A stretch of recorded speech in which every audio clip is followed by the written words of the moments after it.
Hey, welcome to lesson number 3. We now have our cloners. These are looking really good. So it's time to bring them sound. So let's go to MoGraph and let's select Effector and Sound. And we can bring this sound just above the first cloner so that we move, because we're going to need to create two different sound effectors. So on the cloner, make sure that on effectors, sound is available like this. And now go to the sound again, go to Effector, go to the sound file and select your sound file. I have this one right here, right? Make sure that you select no when it asks to replace the document path. And now let's hit play. You can see that it's a drum and bass. So it's time to configure this right. So first you can turn the second cloner off. Just click on this check mark and you know that you will have just one stick. You can double click on these buttons and it will disappear.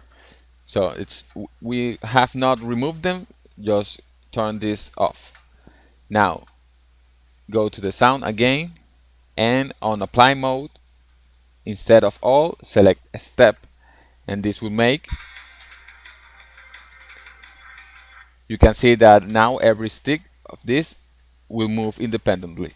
So that's exactly what we're looking for. Other thing that we have to change is that right now they are moving on the position parameter and we want them to move on a scale. So uncheck the position and check the scale and set on the y-axis. Let's change this to 1 and see how it looks.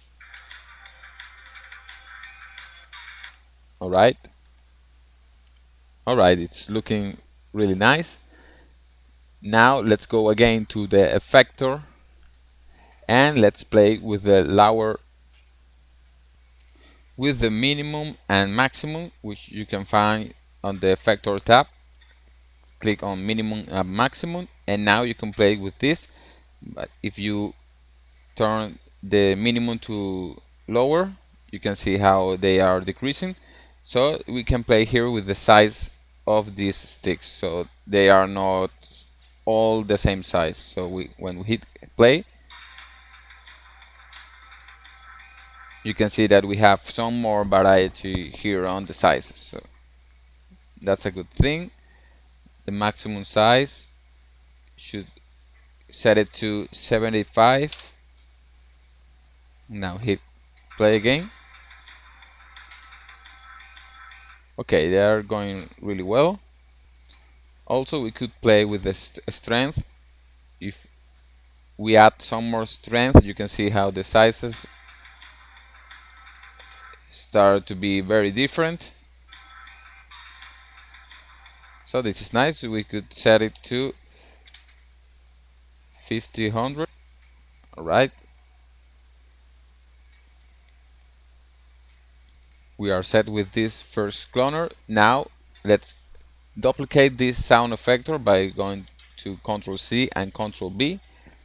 Place the new sound above the cloner 2 and let's turn on the cloner. You can turn off the first cloner if you want. And now selecting the cloner 2, go to effectors and make sure that the duplicate sound is available. You can see that it has the same parameters that we added to the first one, so we only need to upload again the song, because for some reason when we duplicate it loses the track. So click on the button again and reload your song. Now hit play. Now as you can see, we have two tracks sounding. So what we need to do is clicking on the sound duplicate and go to the Effector tab and go to the end, and on this part uncheck this scrub sound. Now we have just one song again. So let's see how these two look together.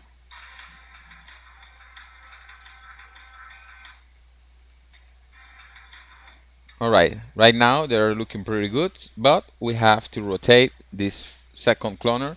So click on rotate here and let's rotate it maybe to this part,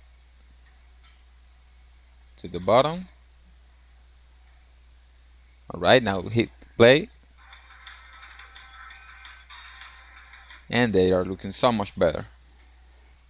So that's it for the sound effectors. Now it's time to give these objects some new material so they look so much better now.